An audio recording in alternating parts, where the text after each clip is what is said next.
It's Friday, February 7th, 2020. Coming up on Roland Martin Unfiltered. What in the hell has Gayle King started? She got Kobe Bryant, 50 Cent, all kind of other entertainers mad and upset with her because of her questions to Lisa Leslie about Kobe Bryant and, of course, the sexual assault trial that he went through. We're going to break it down here. All right, folks, don't listen to Donald Trump. Black unemployment is trending up. We'll talk about it with a black economist. Also, folks, on today's show, 7 of the Democratic presidential candidates debate tonight in New Hampshire. The head of the caucus is there, and they still have not figured out who the hell won the Iowa caucus. I'm sorry. First of all, New Hampshire is a primary, not caucuses. Thank goodness. Also, my conversation with Venmo founder Ingram Magdan Ismail. You don't want to miss that, folks. It's time to bring the funk on Roland Martin Unfiltered. Let's go. He's got it. Whatever the miss, he's on it. Whatever it is, he's got the scoop, the fact, the find. And when it breaks, he's right on time. And it's rolling. Best believe he's knowing. Putting it down from sports to news to politics. With entertainment just for kicks, he's rolling.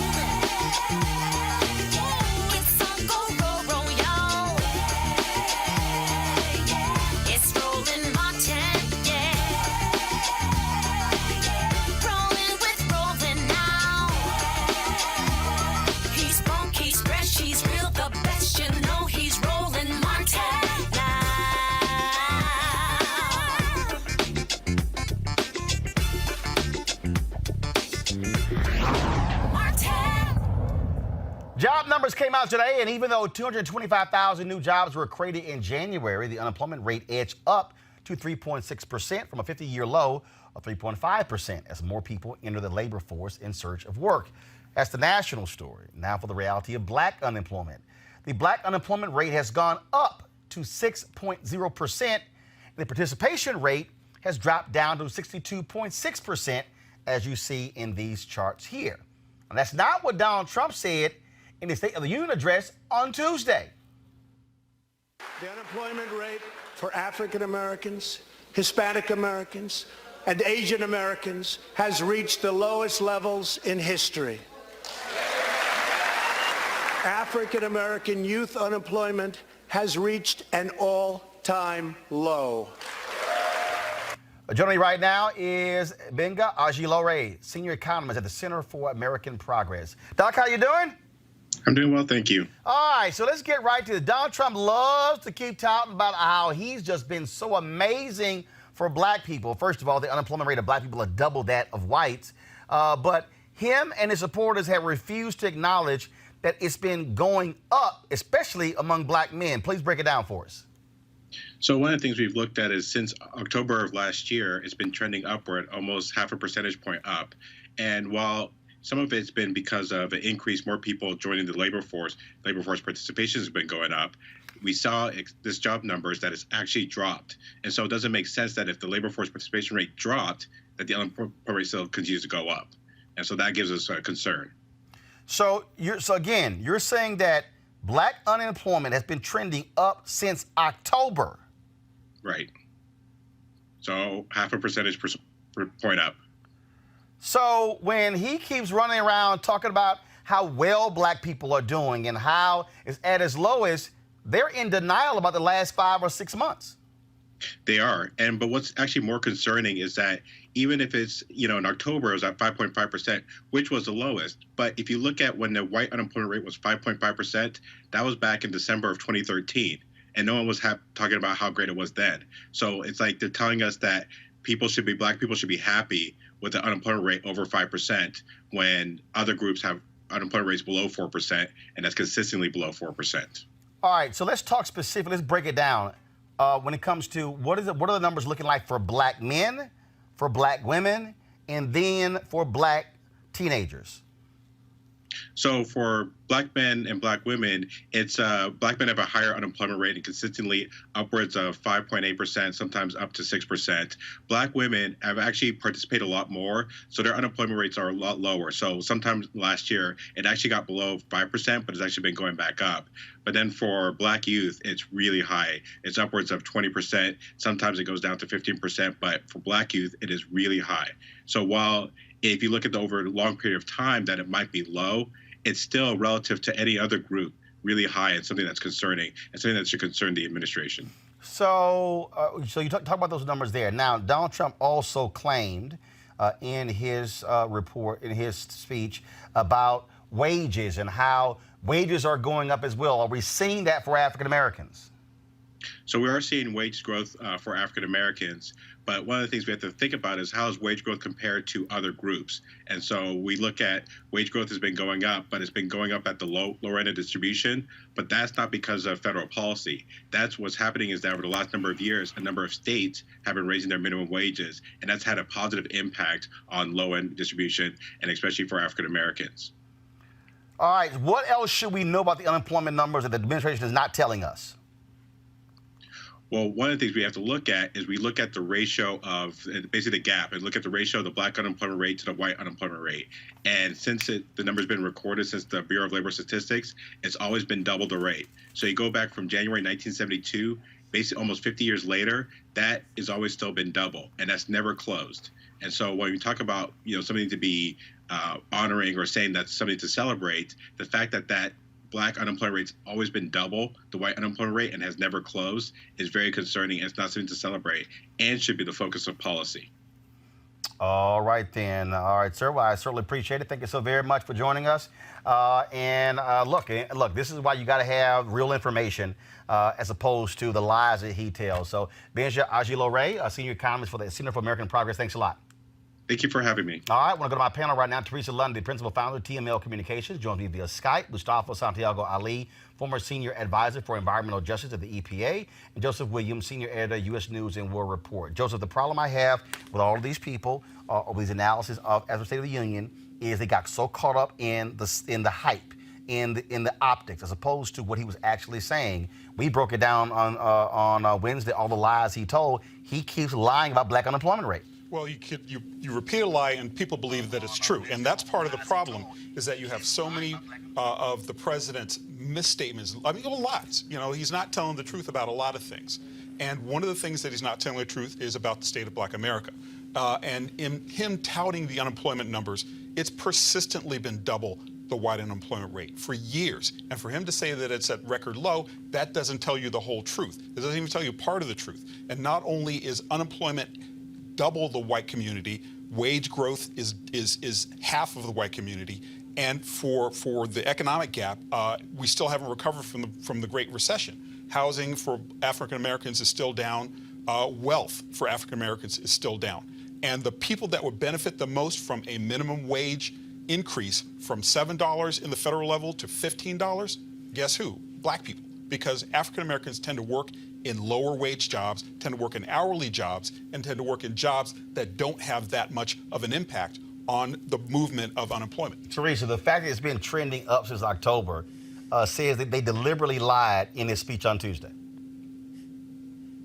And the even better perception was the entire State of the Union audience standing up and clapping like no one did the research. So I think, obviously there's a problem there where the reports are not being sent across proper networks. But for, Trump to get these direct statements, knowing that, there are a lot of missing particular criteria that are happening where, African Americans aren't being asked about salary wages. They're literally on the hourly wage, which means, it might not be $7.25, but it could be $9 an hour. And even with those numbers, it still doesn't amount to the nationwide low record numbers that he produced during the summit. So I was kind of actually with Nancy Pelosi when she tore up those papers of his speech, because, if we're just not going to talk about truth and numbers, then what are you really saying to the American people? I mean, it's real simple. We should be looking at what are the additional policies that are in place at the Department of Labor and the Department of Commerce. If you say that you are this genius when it comes to creating jobs, to making the economy work, and you know that this disparity has existed in the past and is now growing again, what are you doing to address that? We also know that when it comes to wealth in our country, that we actually have the lowest home ownership for African Americans in the past 50 years. So if you can't have a job that you can actually make enough money to be able to have an apartment or to even own a home, then what does that really say about how you are moving forward with your economy? There's a difference between having a job and having a good job. Right. Right. But see, to me though, that's where, if you're the Democratic presidential candidate, this is where you need to be hitting him on. You need to be saying jobs numbers came out. Oh yeah, but he's saying this. No, this is the actual truth here. And again, I think they just been just too timid on being very specific when it comes to the lies that he keeps telling. And to me, that's what they actually have to do. Now, of course, tonight in New Hampshire, you're going to have the debate taking place before the New Hampshire primaries take place next week. Now, we still don't even know who the hell won the Iowa caucus. They still got all kinds of drama. They're reporting 100% of the results in, but other folks say it is still riddled with significant errors. Now, of course, so it's really between Bernie Sanders and Pete Buttigieg as to who won.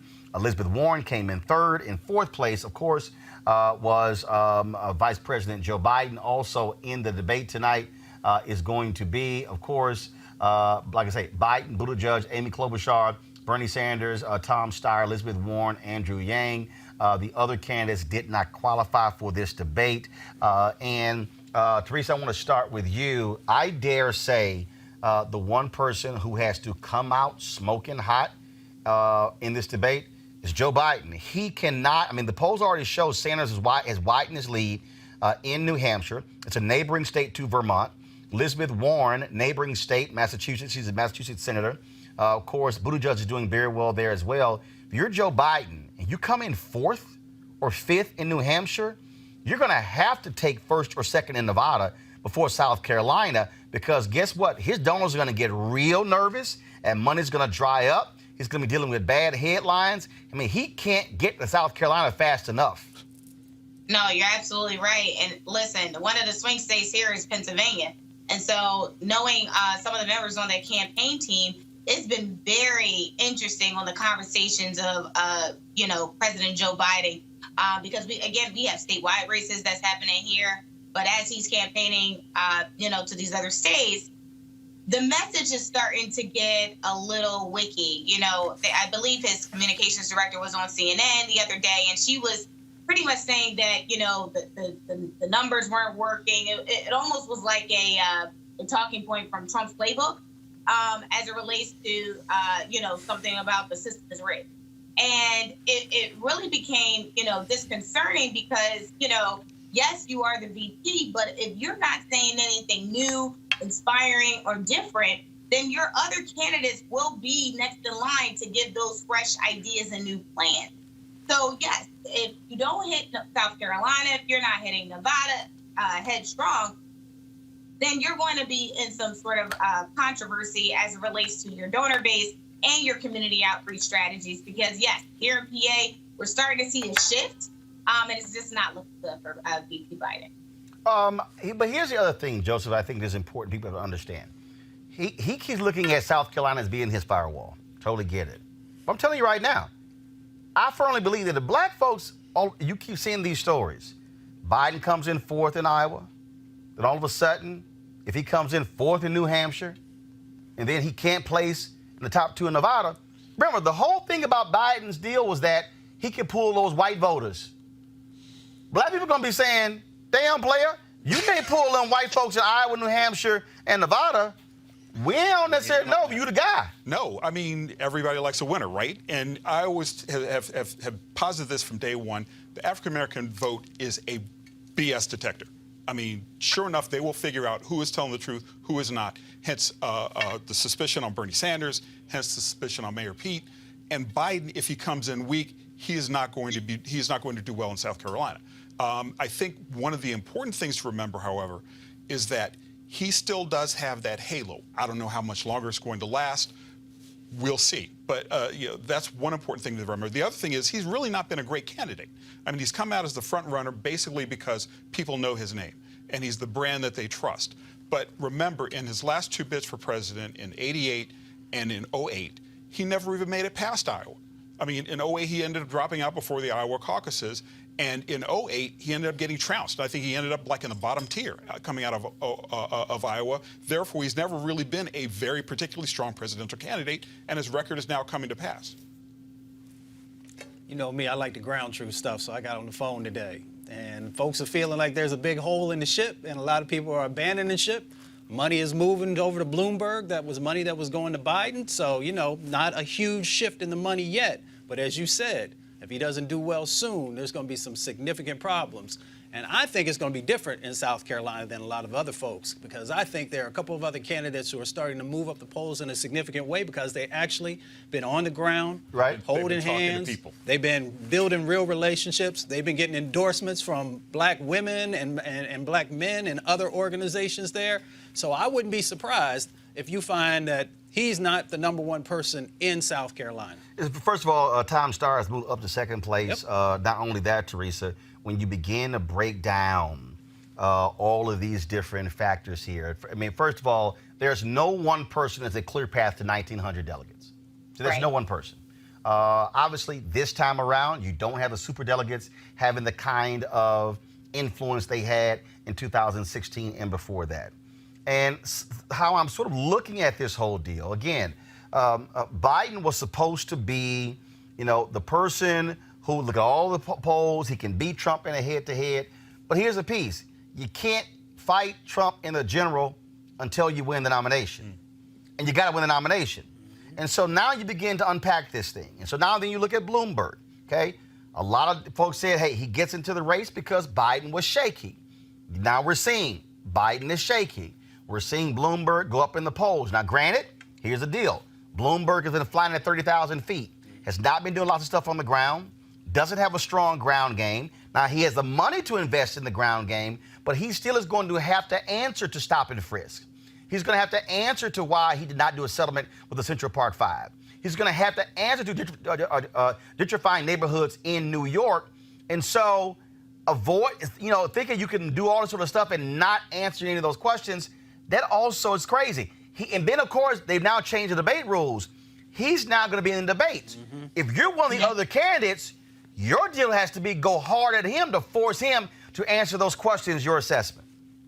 Absolutely. And listen, Bloomberg was heavily here in Philadelphia yesterday, holding at the convention center. It was almost like going into a game at in an arena, and the lights were flashing, the wine and cheese were flowing. And, you know, people who are on the ground, they're like, wait, we don't get this type of treatment. Well, it's a Bloomberg type of event. But outside of the, you know, the fray, we got to really talk about, you know, what Bloomberg's record is, right? Yes, he's a great business guy, but as it relates to policy, I know he's released, you know, a criminal justice reform that's probably one of the best that I've seen thus far.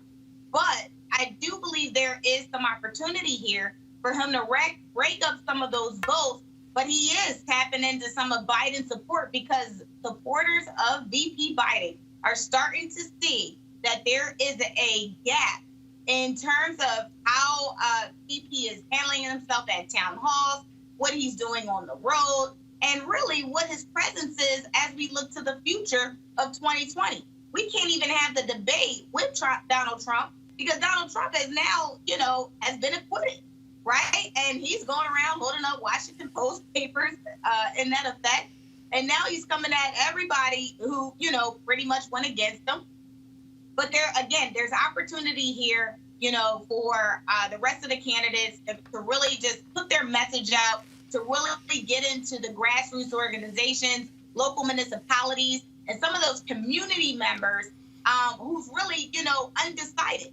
But VP Biden has not put as much emphasis as he should have, in my opinion, in some of those clear areas where he feels like support is, and those organizations are, and thus we're having to see, you know, the matchup. But here's the other piece. All polls showed how well Biden was doing. He was tied for first in Iowa, comes in fourth. Bloomberg still has to prove he can win a state. So with all spend $100 million, whatever. So he is going to have to win on Super Tuesday. So he's not going to compete in New Hampshire. He's not going to compete in Nevada or South Carolina. His whole deal, if Bloomberg does not, he can't win one state on March 3rd. No, he's got to run the table. He's got to win several all states his chips to in be the able middle. to show you're viable. Yeah, and there has to be fairness in the process also. You know, when you had, former Secretary Castro, when you had Corey to a degree, when you had some of these other candidates who were not being able to get on the stage because the DNC set the rules that they set, and they said, there was a reason for this because they were trying to, whittle it down to whoever was going to be the most, the candidate who had the best chance of winning. And then you change the rules in the middle of the game. I mean, there's something about that just does not sit right. But here's the piece, though. The reality is, rules being changed. So, man, at the end of the day, we can sit here and talk about, hey, it's not right, rules being changed, but they have been changed. But again, if you look at what's going to be happening this year with the states voting on that day. Here are the states voting this year on one day: Alabama, Arkansas, California, Colorado, Democrats abroad, Maine, Massachusetts, Minnesota, North Carolina, Oklahoma, Tennessee, Texas, Utah, Vermont, Virginia, all on that day. Michael Bloomberg, if he is going to be a real candidate, he is going to have to take several of these states. He can't come in second or third because then it's going to be, hey, who are you? I mean, this is where, out of all the people, Sanders is sitting in the perfect position because at the end, with the number of people, you saw it in Iowa, you don't need 40% of the vote. You win 30, max 35, you win. You might literally see Sanders mirror what Trump did in 2016 by winning 30, 35% and being able to go to victory. Joseph. Well, the process is insane. I mean, we start with a state that's not representative, right? We go to another state that's not representative. We have an oligarch who's parachuting in at the last minute trying to buy everything. And to the point of him having to answer for some of his racial problems in New York, his campaign ads feature him with Barack Obama in several shots. The patron saint of the black vote. Right, judge him fairly or not, but he's trying to tout this. He comes out with a plan talking about how reparations isn't just such a crazy idea. I mean, he's trying to get it done, but it is very high stakes, and he is going to have to at some point do some retail politicking, especially with the black community. It's not going to cut it. And the other question that I kind of want to know is, if not Biden, then who? Right? Who is the champion for African Americans left on the stage right now? Well, guess what? The only way you're going to know that is who's actually able to pull the black vote. Right. And that's why what happens in South Carolina matters. When you look at these states here, it's going to be a lot of black folks voting in Alabama, voting in Arkansas, a lot of black folks in North Carolina, a lot of black folks there in Tennessee, Texas as well. But the keys also, look at Virginia, 20% of the population, African American. And so we'll certainly see what happens on those states. Got to go to break. When we come back, we're going to talk about what the hell. Gayle King has done pissed everybody off. Oprah now says she's getting death threats, says that Gayle hasn't slept in 2 days. What is going on? We'll break it down next. Roland Martin Unfiltered. You want to check out Roland Martin Unfiltered? YouTube.com/Roland S. Martin. And subscribe to our YouTube channel. There's only one daily digital show out here that keeps it black and keep it real. It's Roland Martin Unfiltered. See that name right there? Roland Martin Unfiltered. Like, share, and subscribe to our YouTube channel. That's YouTube.com/Roland S. Martin. And don't forget to turn on your notifications so when we go live, you'll know it.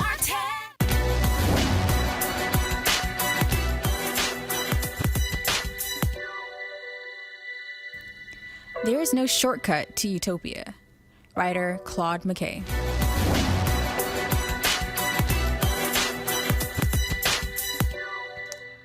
All right, folks, are you looking to enhance your leadership or that of your team in 2020? Well, you might want to join Dr. Jackie Hood Martin's newest online course and mastermind group, Successful People Think.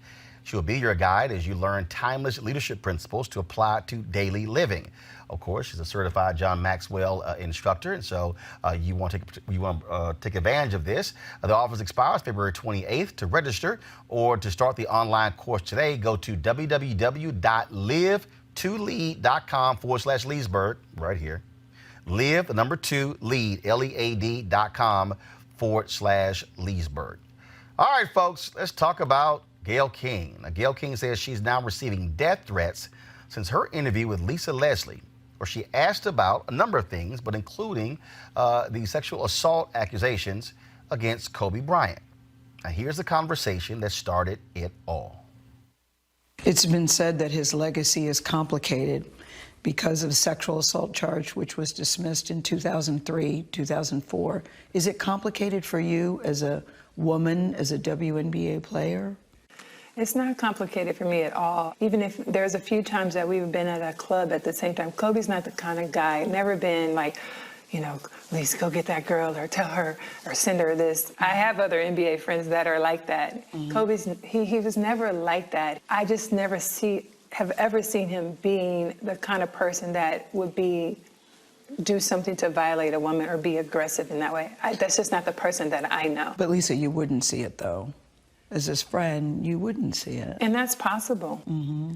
I just don't believe that. Mm-hmm. And I'm not saying things didn't happen. Mm-hmm. I just don't believe that things didn't happen with force. Is it even a fair question to talk about it, considering he's no longer with us and that it was resolved? Or is it really part of his history?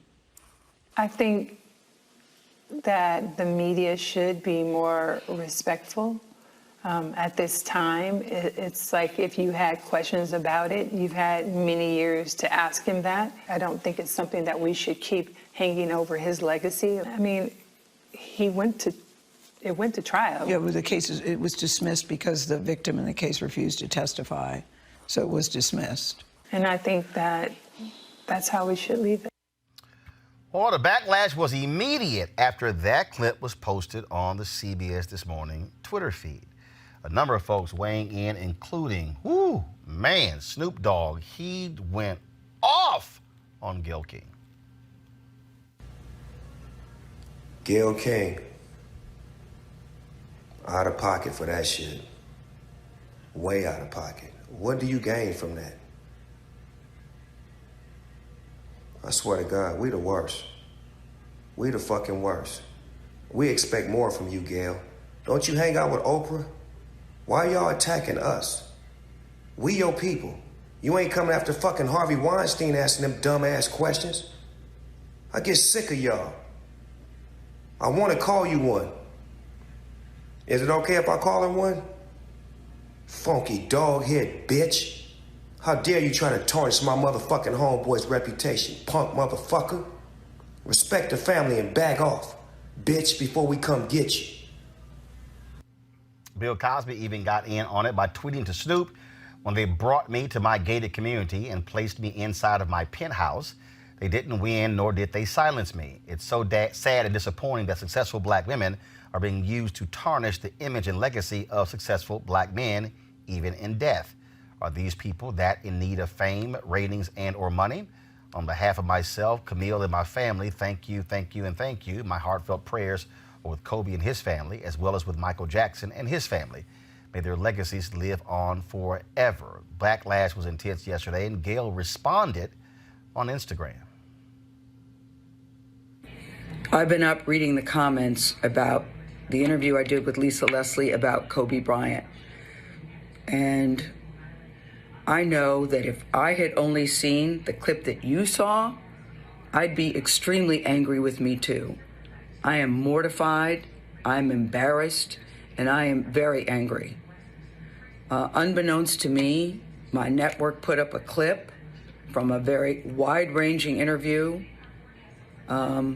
totally taken out of context, and when you see it that way, it's very jarring. It's jarring to me. I didn't even know anything about it. I started getting calls. What the hell are you doing? Why did you say this? What is happening? I did not know what people are talking about. So I've been told, or I've been advised, to say nothing. just let it go. People will drag you, people will troll you, it'll be over in a couple of days. But that's not good enough for me, because I really want people to understand what happened here and how I'm feeling about it. I reached out to Lisa because I know that she's a longtime friend of Kobe's, to talk about his legacy and their friendship. We had a really wide-ranging interview, talked about many things: his career, his passion, his sense of humor, the way he was mentoring other people, how he was starting his next chapter. It was wide-ranging. And yes, we talked about that court case, because that court case has also come up. And I wanted to get Lisa's take on it as a friend who knew him well, what she thought, where that should stand. And I thought it was very powerful when she looked me in the eye as a member of the media to say it's time for the media to leave it alone and to back off. During the course of the interview, I asked follow-up questions because I wanted to make sure that her position and perspective were very clear. And at the end, when she said it's time to leave it alone, as I said, I thought that was powerful. And I insisted that part be in the interview, because I thought that it put a nice button on that part of the conversation. When the interview aired, we got a great reaction to it. I talked to Lisa last night. I believe that Lisa was okay with the interview. And I felt really good about the interview, So for the network to take the most salacious part, when taken out of context, and put it up online for people who didn't see the whole interview, is very upsetting to me, and that's something I'm going to have to deal with them. And there will be a very intense discussion about that. I also want to say this. I have been with Kobe Bryant on many social occasions. He was very kind and very warm to me, and I felt that we had a friendly relationship. I, too, am mourning his loss, just like everybody else. I still am shocked by it. It's tragic and untimely, and the last thing I would want to do is disparage him at this particular time. And I hope people understand that. And that's why I'm taking this time to speak to you directly. I've never done one of these before. I've never done one of these before, but this was so important to me that I felt I had to say something. I don't want to sit up on a set and read a prepared remark. I wanted you to hear exactly where I'm coming from and how I'm feeling, and to let everybody know that no disrespect intended. And now I've got to go to work. I thank you for listening. Today, Oprah was on the Today Show, and this is what she had to say about all this drama. Speaking of holding hearts, and we did a show yesterday, Oprah, on best friends and how meaningful they are to us. And I think the last 24 hours for your best friend have been pretty difficult after that interview with Lisa Leslie about Kobe. And I just wondered just how she's doing. She is not doing well. May I say she is not? She is not doing well, because she has now death threats and has to now travel with security. And she's feeling very much attacked. You know, Bill Cosby is texting from, is tweeting from jail. And she's not doing well, and feels that she was put in a really terrible position because that interview had already ran. It was over. And in the context of the interview, everyone seemed fine, including Lisa Leslie. And it was only because somebody at the network put up that clip, and I can see how people would obviously be very upset if you thought that Gayle was just trying to press to get an answer from Lisa Leslie. But she obviously, all things pass. She will be okay. But she hasn't slept in 2 days. Really? What do you think about all that criticism? I think the vitriol is, anybody can criticize anything, but the misogynist vitriol and the attacking to the point where it is dangerous to be in the streets alone, because it's not just the people who are attacking, it's the other people who take that message and feel like they can do whatever they want to because of it, you know? You have built this community. That's what you're doing with this tour. That's what you do with your friends. All right, so I'm going to start with you, Teresa. CBS has announced that they are changing their procedures when it comes to things that are posted. They are certainly taking to heart what Gayle had to say. People say she's throwing her network under the bus. They're going through all of that. Just your thoughts on this whole reaction to different African-American celebrities, especially black men, responding to Gayle King, her question to Lisa Leslie regarding Kobe Bryant. Well, first off, I think Gayle King actually did her job, because that interview, the clip that was posted, was widespread, right? But was it appropriate? I think the question is, was it appropriate for that interview during that time? And for someone who has watched the full clip, I do feel, I sympathize with Gayle King, because, again, you don't know what your network is doing. But, again, if they're looking for a hit, click, and repost, then they will use the most controversial part of that and actually put it in. Personally, I don't think she should have really asked that question.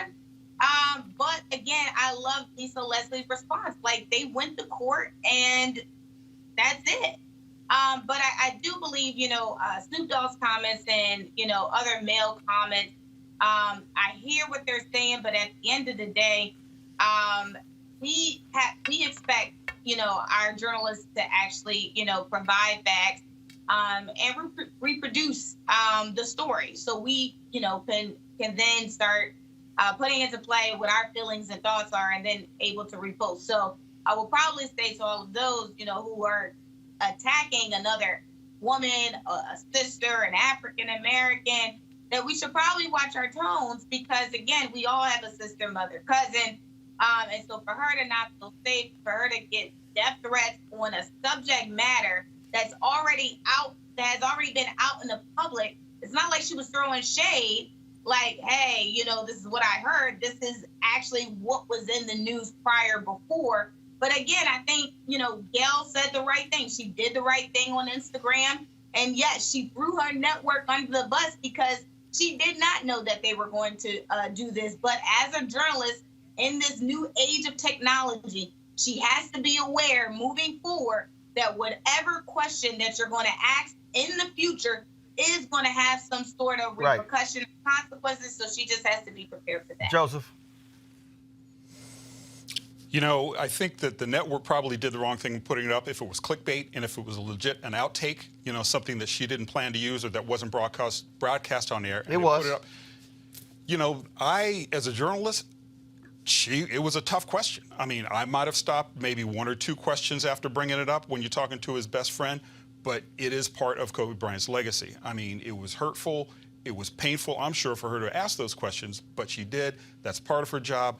I don't think that she deserved that kind of a backlash. Yes, Kobe Bryant was a beloved figure, but he also had evolved ever since that incident from everything that I've read about him, is that, yes, the incident in Colorado, it happened.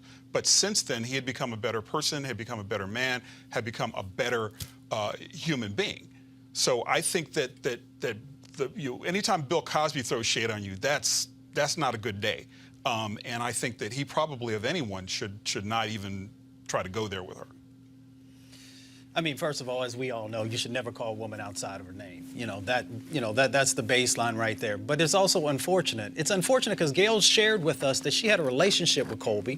So she had years to actually sit down, interview him, and ask him the question, Indeed, which is the most important person to actually ask that question. And it's also unfortunate that evidently this network doesn't value her enough to make sure that she's a part of that decision-making about what's going out.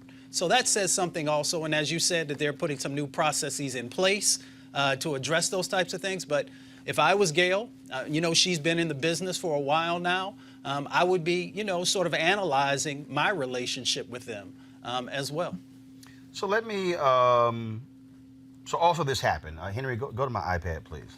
Lieutenant Governor Justin Fairfax sent a variety of tweets. He said, "This is why we sued CBS for $400 million for airing and not correcting false and politically motivated allegations. We provided evidence to Gayle King and CBS that exonerates me, and they refused to report it." Next tweet, here is more on the lawsuit. The next tweet he sent out, CBS this morning, CBS, Gayle King have known since last year that there was an eyewitness who has told multiple people, including a defamation lawyer at CBS, that Meredith Watson's allegation is false. She and her lawyer, Nancy Erica Smith, don't deny that it's false. He then tweeted, many other media outlets have reported on the exonerating information that would show that Watson's claim is false and fabricated. CBS this morning has refused to report the truth, blindly saying they do not want to brand Miss Watson as a liar. He then tweeted, as for the other false, suspiciously timed and politically motivated allegation made at the precise moment of speculation that I might assume Virginia's governorship, he posted a link. Then he tweets, to show how desperately CBS this morning, Meredith Watson and her attorney, Nancy Erica Smith, have been hiding the truth that Watson's allegation is false. They have refused to answer simple questions. In whose dorm room did this allegedly occur? Was anyone else there? Then he tweeted, when Meredith Watson's lie was exposed and she and her attorney, Nancy Erica Smith, were asked whether, in fact, there was a third person present, they tellingly, after months of repeating this false and salacious allegation, refused to comment, and he tagged Gayle King and CBS. He then said if there was no one else present, the denial from Watson and her attorney would have been immediate. Watson fabricated the allegation. Her attorney, Nancy Erica Smith, knows it. CBS this morning knows it. And he tagged me, Snoop Dogg, CNN, and Sarah Croft in this email. Now, so let me first deal with this here. And I'm looking at some of your comments on YouTube as Teresa was talking. And let me be real clear. If any of you are calling Teresa a bitch because she offered an opinion, you're wrong as hell. Let me be real clear. There is no need for black men to be calling out black women out of their name and using such derogatory language because you disagree. Snoop has a right to have an opinion, but the language that he used about Gayle King was wrong. And other black men and other men I've seen do the exact same thing. Now, when you are a journalist, you're going to ask questions that are going to piss somebody off. So, for instance, this is the same Gayle King who people praised for her R. Kelly interview, and now they're mad because of this. Now, Mustafa's right. Joseph's right. You had an opportunity to interview Kobe Bryant all these years. I believe this case goes back to 2007. 13 years. 13 years. The reality is, folks, whether or not we like it, if you are accused of something like this, and yes, the case was dismissed because the woman refused to testify. What we have to understand is that it is going to be a part of your legacy, whether you like it or not. And yes, there are any number of things that you can do in your life that will go beyond that moment, but the reality is it's going to happen. And it's also going to happen when you die at 41. Because, again, that was 13 years ago. Now, if Kobe Bryant had passed away at 60 or 65 or 70 or 75 or 80, I think Bill Russell's like 85 years old. That means that you would have had 40 plus years between the allegation and when the person passed away. I think it's different. But this is going to come up. There are other individuals who have done things, and it's going to come up. If you have a career where you have been involved in drug use or whatever and things along those lines, and your obit is going to come up. But I think we do have to also begin to have a real conversation within the black community about discussions of sexual assault that also involve black men, but not just when it comes to when a white woman is making the accusations. Now, we know that there's history. Scottsboro Boys. We know there's history. Emmett Till.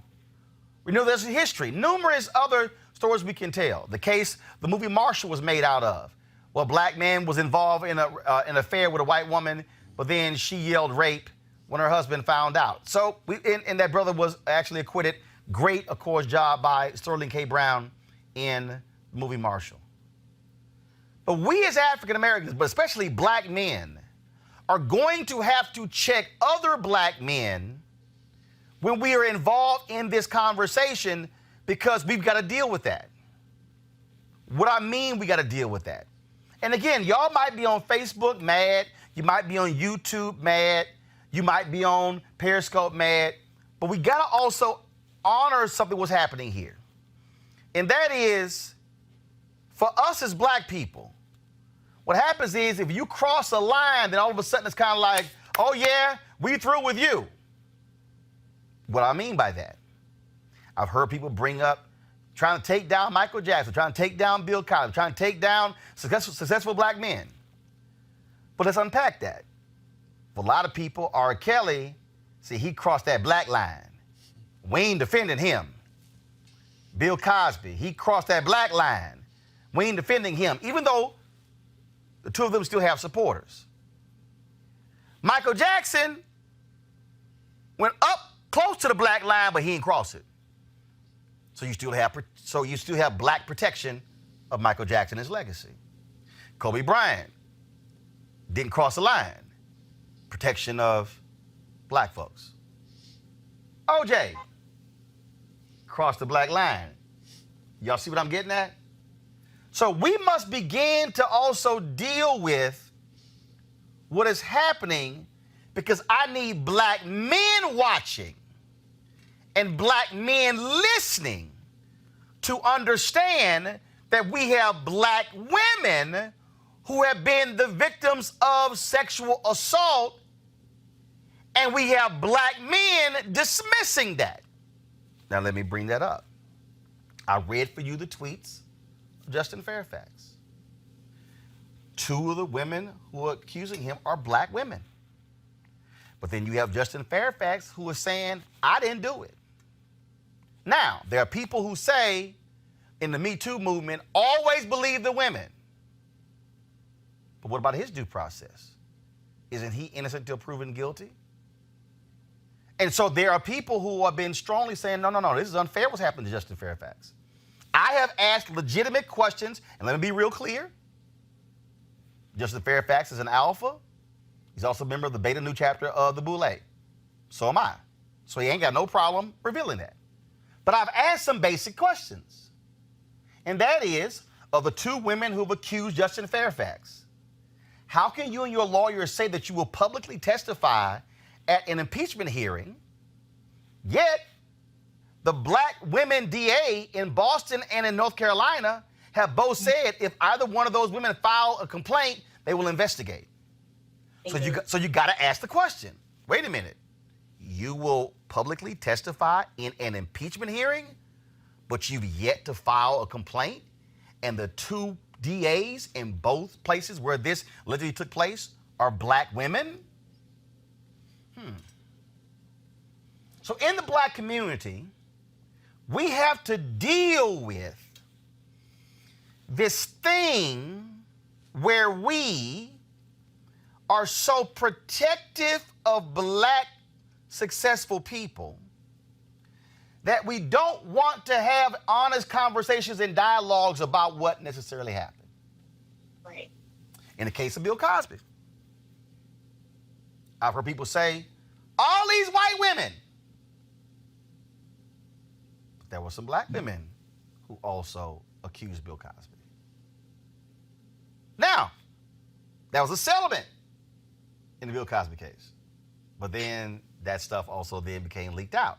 See, you start unpacking this, and so what we got to deal with is whether or not, are we so damaged? Are we so protective of successful black people that what we don't realize that what we're also doing is potentially harming individuals who may accuse them of wrongdoing? Chance the Rapper got in a whole bunch of hot water when they had the documentary on R. Kelly. And he said, we probably kept working with R. Kelly because, and I'm paraphrasing, he said, because we didn't believe the sisters. Folks were mad at him about that, but he was also being honest. Mm-hmm. What I need everybody watching right now to understand is that, y'all, this is real. It is real when there are black women right now who are sexual assault survivors who are watching this whole dialogue and are shivering in their boots because what they're saying is, hell, if you are a woman and you get sexually assaulted by a high-profile black man, hell, don't you ever open your mouth because you're going to get tarred and feathered. Because, see, let me go back to that line. Because what we're actually saying as a community is that the only way we'll ride with you is if that man has crossed the line and no longer gets the benefit of black community protection. So in R. Kelly's case, once the allegations kept going, and there were more, and then we heard more details, then the people who kept defending R. Kelly and who kept playing his music, this happened.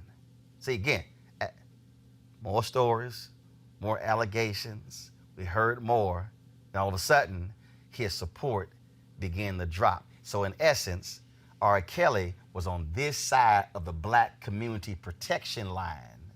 But when he crossed that line, then it became, all right, the hell with R. Kelly, even though they're still supporters. Same thing with Bill Cosby. I'm telling y'all right now that if Bill Cosby, I don't care what, if Bill Cosby did not give that speech and go on that tour talking about morals and values in the black community, pull your pants up, and all those comments, I'm telling y'all right now, black folks would not have turned on Bill Cosby like they did. I don't care. Y'all can sit here and tell me I'm wrong. But if Bill Cosby had not done that respectability tour, if Michael Dyson had not written that book criticizing Cosby, if Bill Cosby had not done any of that, I'm telling y'all without a doubt, black people, Bill Cosby would not have crossed that line, and he would have been a part of the Black Community Protection Caucus, if you will. Folks, I get people being shocked and stunned and saddened and upset and painful by the death of Kobe Bryant, by the death of him dying in a helicopter crash with his 13-year-old daughter and dying with 7 other people. I get that.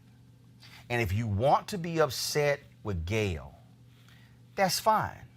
If you want to criticize Gayle, that's fine. We are journalists. Because let me remind y'all, whole bunch of y'all were mad as hell with me because y'all felt I would not tar and feather that sister who was the judge who hugged Amber Geiger. I remember y'all comments. Whole bunch of y'all were really upset with me. And guess what? Y'all were really happy when I put Wendy Williams in her place. That comes with the territory. But death threats? No. Calling her out of her name? No. We can disagree. We don't have to be disrespectful to one another. My thoughts. Go right ahead, Teresa and Mustafa, final comments. Yeah. Well, thank you, Roland. And, you know, I do want to put a personal affinity out there to those who call me out my name. listen, guys, I think, again, we are supposed to be having these dialogues, and we're supposed to find solutions. That's what I'm all about. Those who know me here back at home and elsewhere, they know that's what I'm about. So I think when we, a lot of what Roland said, we have to start taking it home with us. We can't be acting like we're crabs in a barrel all the time. We gotta, support one another and do it outside of the notion of when it's in our best interest.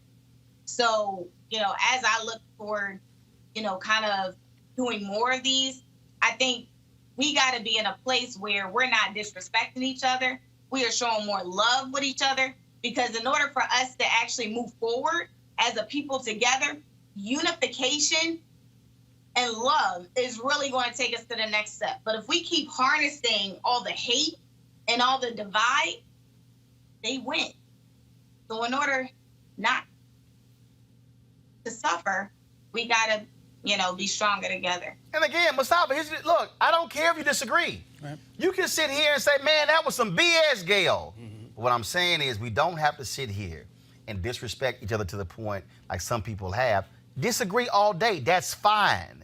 But when people are calling in death threats, stuff along those lines, that to me is stupid. We have to stop dehumanizing ourselves and the folks who are inside of our community. I understand the trauma that exists inside of our communities from all of the atrocities and other things that have happened. But as Teresa said, at the end of the day, we have to figure out a way to come together. We've got to heal our own communities and our own selves. And you see, when you don't do the work, you see how it plays out. You see how people just sort of respond in this very, very, very, very, very tough way. And we've got to make sure that we are no longer dehumanizing each other. And look, I see people talking about stop beating up black men being denigrated. But y'all, see, if y'all don't really want to go there.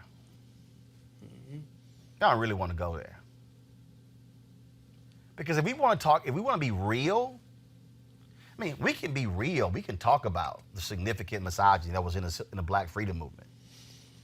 We can talk about how black women were completely denigrated and kicked to the curb and mistreated by black preachers, by the Black Panther Party. If y'all really want to go there, we could go there. We can deal with the fact that at the March on Washington for Jobs and Freedom, they made it clear, wasn't no woman gonna speak that day. Now, they had a pre-program where the women got to speak. Y'all, that's fact. And see, we got to deal with the fact that our girls, when we are so focused on the fragility of black men's ego, the signal that we're sending to our black girls and black women is that if anything happens to you at the hands of a black man, you can't say nothing. I'm sorry, I got 6 nieces. I ain't down with that. Not down with it. And so I'm not going to sit here and say silence black women. No matter how successful that black man is. I believe if somebody accuses you of something, in the case of Kobe Bryant, it went to trial. Yes, she didn't testify. The case was dismissed. On his record, here's a fact. Kobe Bryant was not found guilty of being a rapist. Right. He never had to register as a sex offender. Never had to. In the case of Lieutenant Governor Justin Fairfax, I said Justin Fairfax has an absolute right to fight for his name. Absolute. If he says, I did not do these things, he has an absolute right to do so. But I need us to understand that when we do this, we are sending a different signal to black women who have been the victims of sexual assault. I know black women who have said point blank, there is no way in the world I will ever publicly name my accuser, because if I do, they will take up for him over me. Mm-hmm. That, folks, is a sad indictment. Mm-hmm. And I'm not just saying this is a black thing. I'm not. You got people in Hollywood still supporting Harvey Weinstein, who's on trial right now in New York. But what I am saying is that among black people, we got to be real and understand that when we have a visceral reaction to a Gayle King asking questions of Lisa Leslie about Kobe Bryant, it's some other people who are watching and who are watching that response and who are saying, man, I ain't gonna never open my mouth. So therefore, they suffer in silence their entire lives after being violated. We need to understand as black men, whether you're Snoop Dogg or 50 Cent or any other black man who is hurt by the death of Kobe Bryant, also got to understand there's some black women who've been hurt, who've been raped, who've been sexually assaulted. And they're watching and they're paying attention. And some of them are our daughters and our nieces and our cousins and our aunts. So how would you react if that thing visited your door and visited your family? Would you want to tell other people, shut up, don't bring that thing up, because that person was well known? Something we better think about. Go to a break. We'll be back on Roland Martin Unfiltered.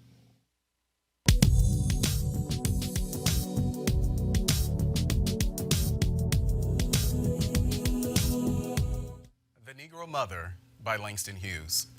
Children, I come back today to tell you a story of the long, dark way that I had to climb, that I had to know in order that the race might live and grow. Look at my face.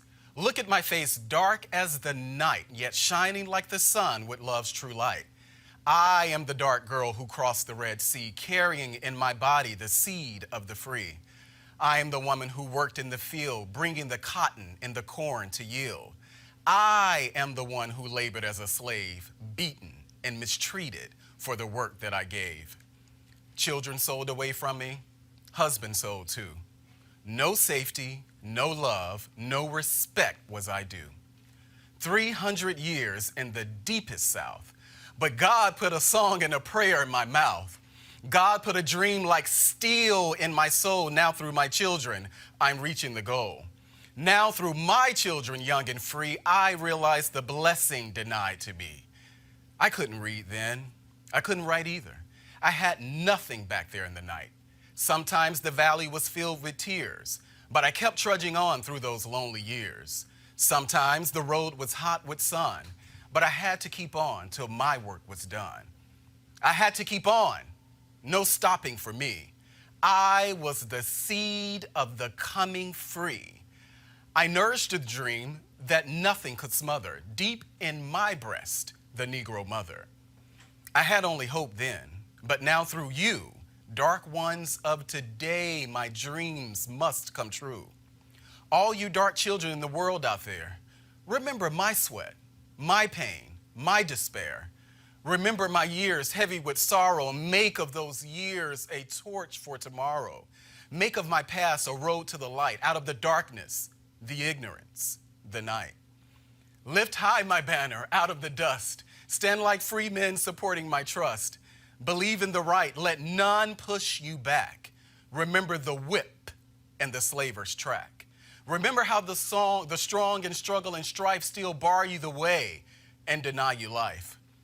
But march ever forward, breaking down bars. Look ever upward at the sun and the stars. Oh, my dark children, may my dreams and my prayers impel you forever up the great white stairs.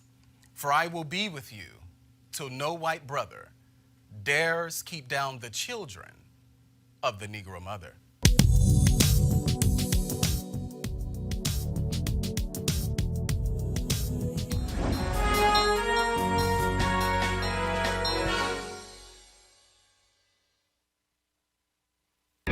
Changing the mind is very difficult on how way people act and how they grow up. But if you get somebody that makes it inspiring and you can motivate them and you can educate them, that's where you change the dynamics for the future of our children. I'm George Morales. I'm the constable of Precinct 4 here in Travis County. I'm raised in Southeast Austin, a community called Dove Springs.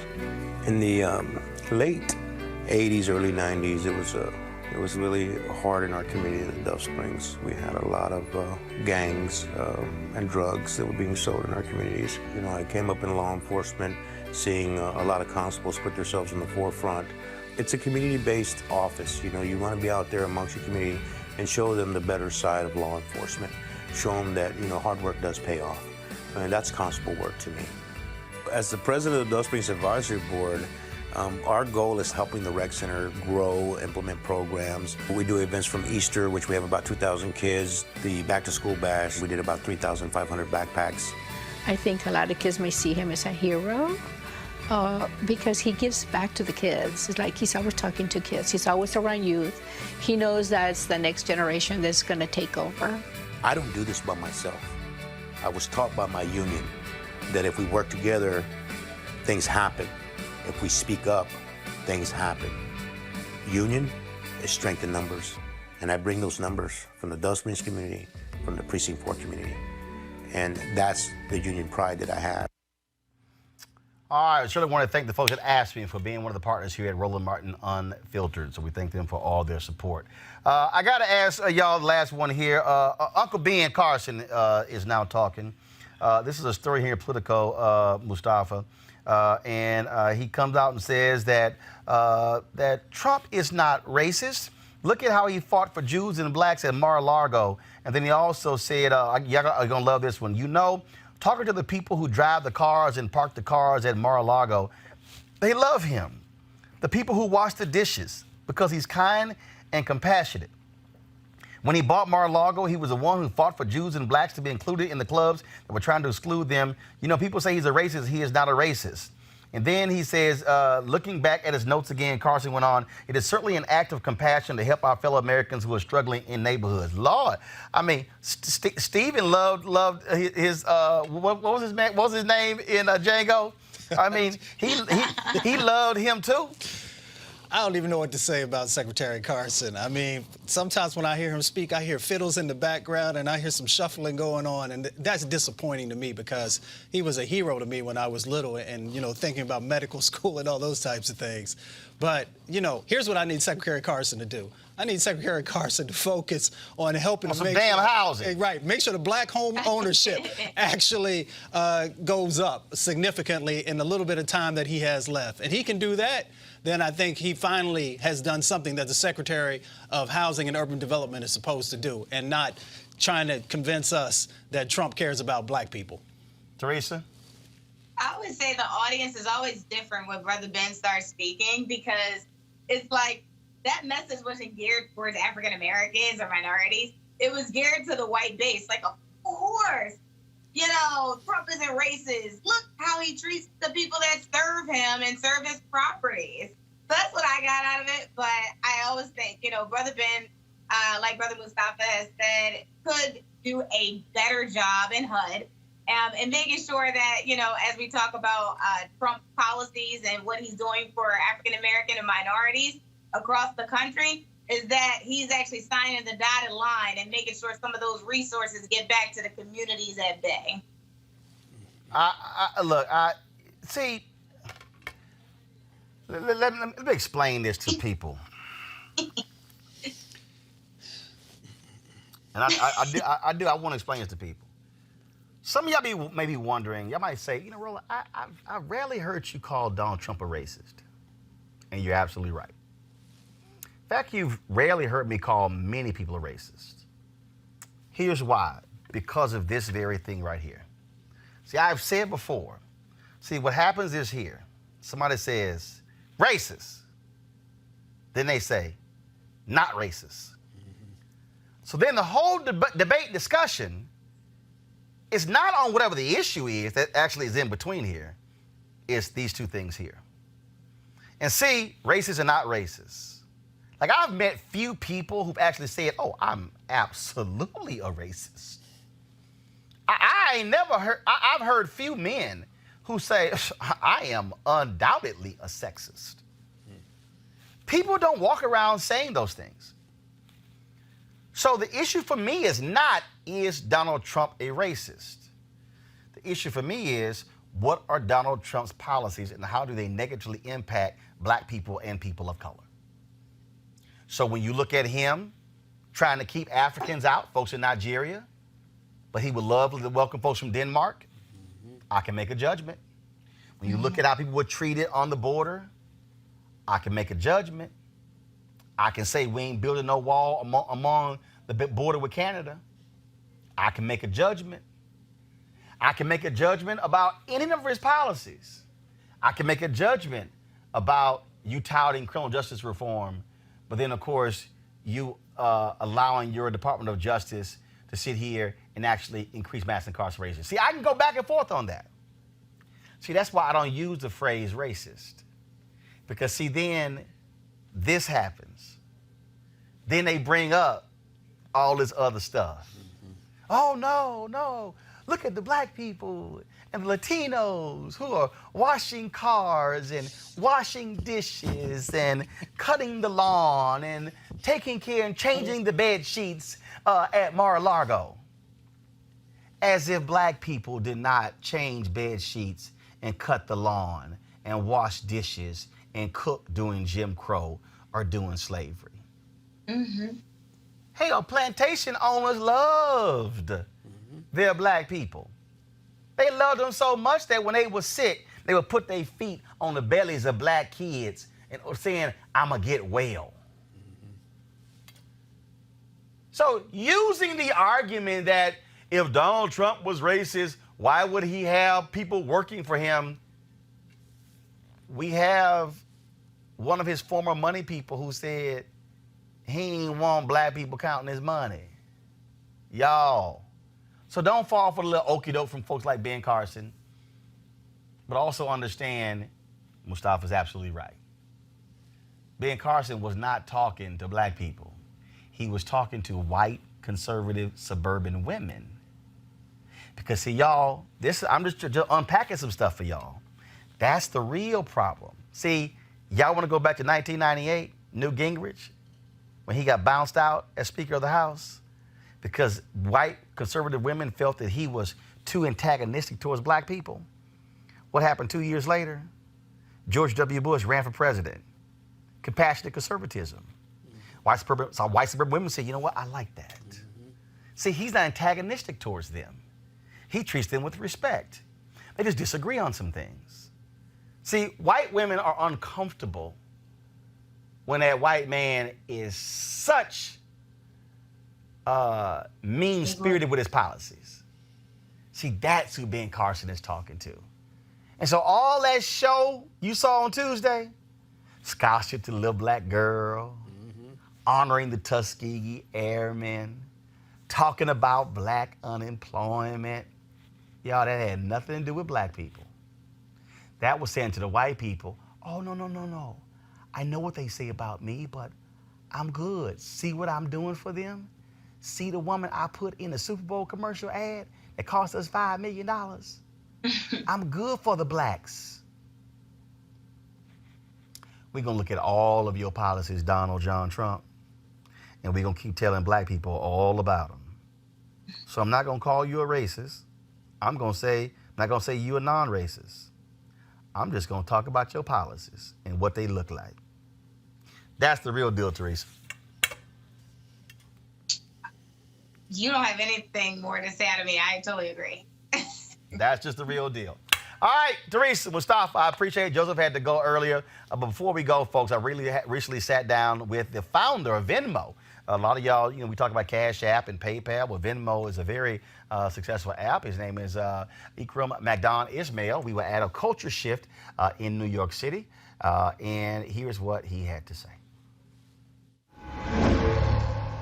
First and foremost, how valuable are events such as this, especially for people of color, folks who have been left out of this whole BC world? Incredibly valuable, including for me, to help me come and participate with people that I want to interact with more.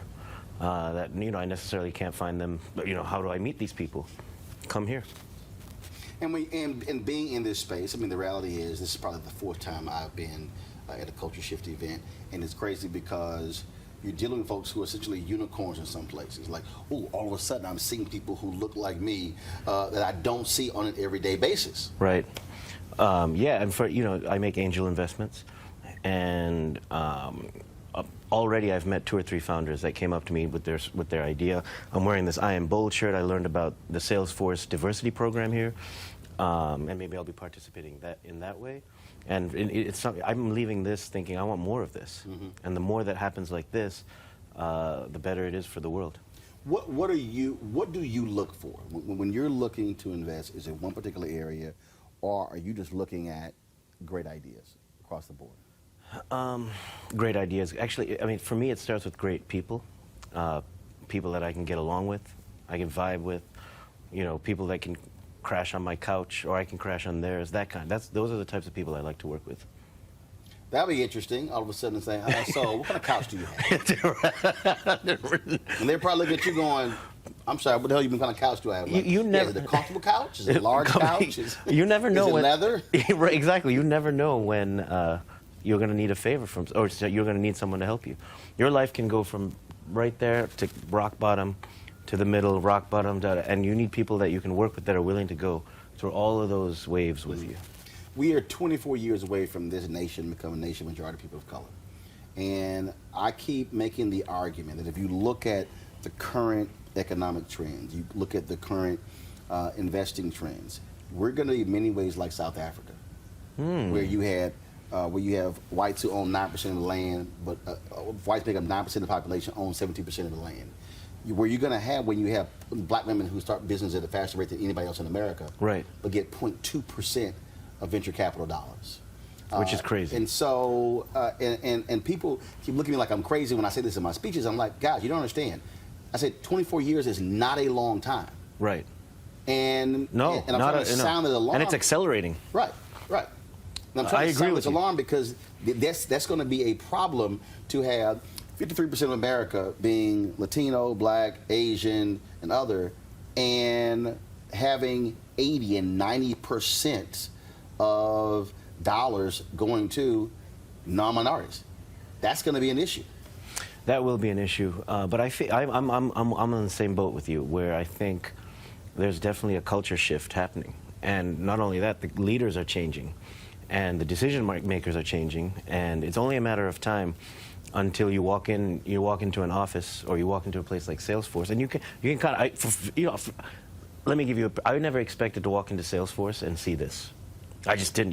Salesforce seems like a very dry, boring place to be. He's thinking dry and white. You didn't really want to say that, but like, I was thinking dry. But I'm kind of shocked. Look at the shirt I'm wearing. And so there's definitely going to be a shift in the next few decades where it's going to be all colors running the world. But also I think it requires leaders today, white men, to be honest. I use this example all the time. John Landgraf, the president of FX Networks. They did a study was done that showed 12% of all the directors on his networks were white men. Excuse me, were people of color and women. He said, I'm sorry, white men cannot be 88% of the directors on our shows. He sends an email out saying this has to change. I've even heard Forbes TV is changing. 2 years later, wow, it was more than 50%. And he said, as a white man, he said, I love my fellow white men. He said, but that's not America. So as a leader, he said this has to change, and it did. Right, great, good for him. I support that decision wholeheartedly. Yeah, no, well said. In terms of leadership, let's speak to that. In your space, being the leader, and obviously looking at the phrase "I am bold," but also stating this is where we're going. I really think the only way this changes is when leaders collectively begin to say there has to be a shift. We cannot continue to do business as usual, keep calling our friends, keep calling the people who we know. Otherwise, it is not going to change. Are you also seeing that same thing happen internationally? You know, I have to give credit, specifically I have to give credit to New York City for being a cultural hub where everyone is intermingling and people, very little judgment. I'm not seeing it as much internationally from the places I've been. And you know, you got places like the Middle East that are not, they don't support these decisions. You've got China, for example, which is very closed. Like, they want their own blockchain world, and then the rest of the world has to do their own thing, which is, you know, and there's a lot of suppression of women taking place all over the world that, if I had, so for me, I've just, because I come from Zimbabwe, I lived in Uganda, I lived in Zambia, I've spent time in Sri Lanka, Morocco, I've been all over the place. I purposely put myself in New York City because if I had to pick a place to live where I could participate in fixing some of the problems, I feel like I can make the most progress here. And hopefully that would trickle into the rest of the world. Because there's a lot of great thinking that takes place everywhere. And every place has their challenges. But here, where we are today, is an example of how something can proliferate across the globe in a way that's inclusive, accepting, and better for humanity as a whole. Several of the countries you mentioned were obviously located in Africa. And I think one of the things that I ought to remind people here is colonial rule. Don't get me, I'm from Zimbabwe, Mugabe, who passed away, No, that's my point. My point is that when we talk about in this country, I use example, this is 400 years since the transatlantic slave trade began. If you use 1970 as the marker, African Americans have only been free for 49 years. Most people don't realize most African nations didn't achieve their freedom until in the 1960s. So you're dealing with countries that are still relatively new, being democratic now. Sure. And so you think about the growing pains, you think about, Colin Powell talks about it all the time, how you have to go through, you're not talking about countries that are 200 and 300 years old. Right. They're that old, but in terms of not being under that sort of colonial rule. Right, yeah, I mean, when I was born, 1983, 36, thank you.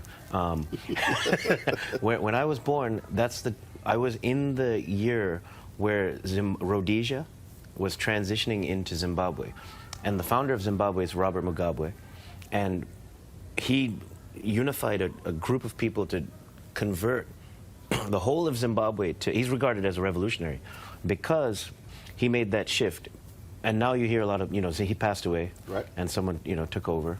And a lot of people view Zimbabwe as chaotic and a mess and da-da-da-da-da. Like, you look at the West, they're all coming in, like, let's make some deals, da-da-da-da-da. And I'm like, you have to respect what he did, not only for Zimbabwe, but for all of Africa, and for someone like me who came here. When I came here when I was 14, that's why I wear this shirt proudly. I'm bold because to get into the room with a bunch of Silicon Valley investors, you have to be bold.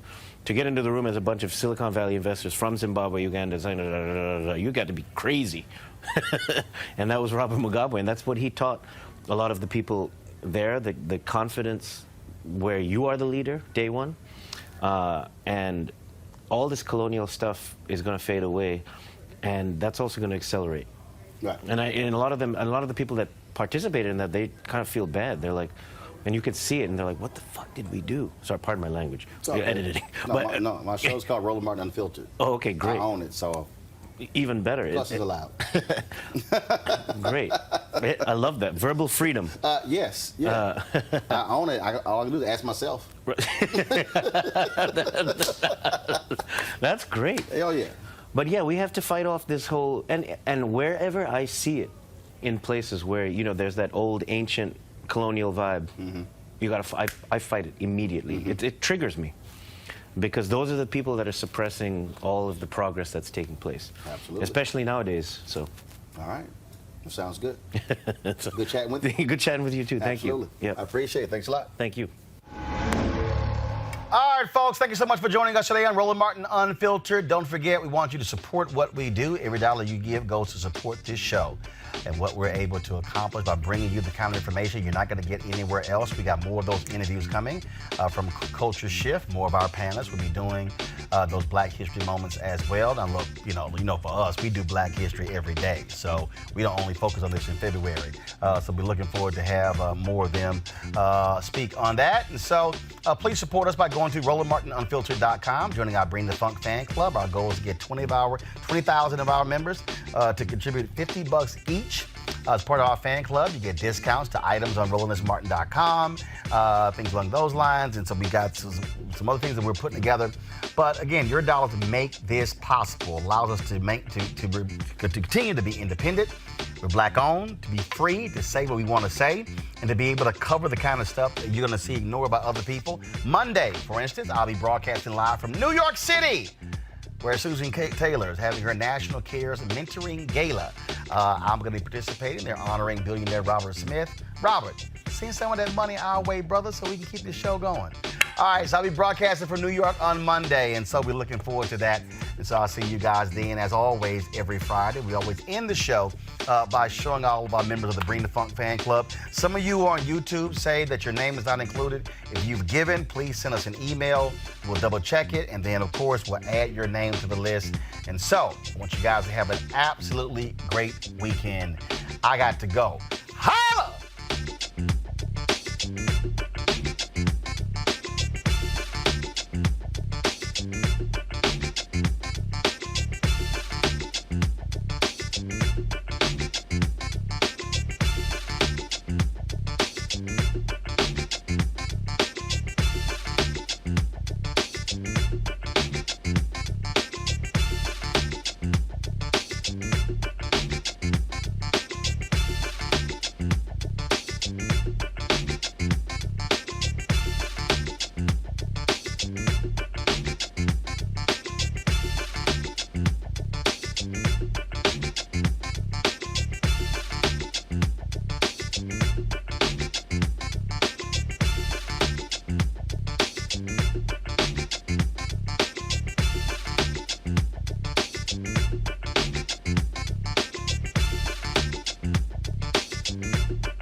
You want to check out Roland Martin Unfiltered? YouTube.com/Roland S. Martin. And subscribe to our YouTube channel. There's only one daily digital show out here that keeps it black and keep it real. It's Roland Martin Unfiltered. See that name right there? Roland Martin Unfiltered. Like, share, and subscribe to our YouTube channel. That's YouTube.com/Roland S. Martin. And don't forget to turn on your notifications so when we go live, you'll know it. Hey everybody, this is your man Fred Hammond, and you're watching Roland Martin, my man, Unfiltered. Hi, this is Essence Atkins, and you're watching Roland Martin Unfiltered. Hey, yo, Peace World, what's going on? It's the Love King of R&B, Raheem Devon, and you're watching Roland Martin Unfiltered. Hi, my name is Brescia Webb, and you're watching Roland Martin Unfiltered. Well, I like a nice filter usually, but we can be unfiltered. What's going on? This is Tobias Trevelyan, and if you're ready, you are listening to and you are watching Roland Martin Unfiltered. What's up? I'm Lance Gross, and you're watching Roland Martin Unfiltered. Hi, this is Cheryl Lee Ralph, and you are watching Roland Martin Unfiltered. I mean, could it be any other way? Really? It's Roland Martin.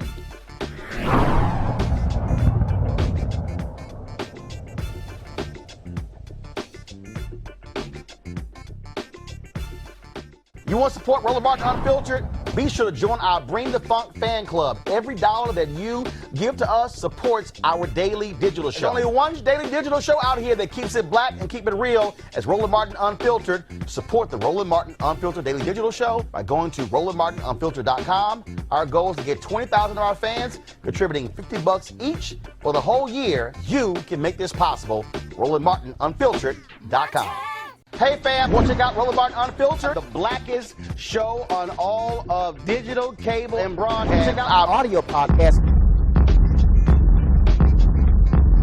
There's only one daily digital show out here that keeps it black and keep it real as Roland Martin Unfiltered. Press play.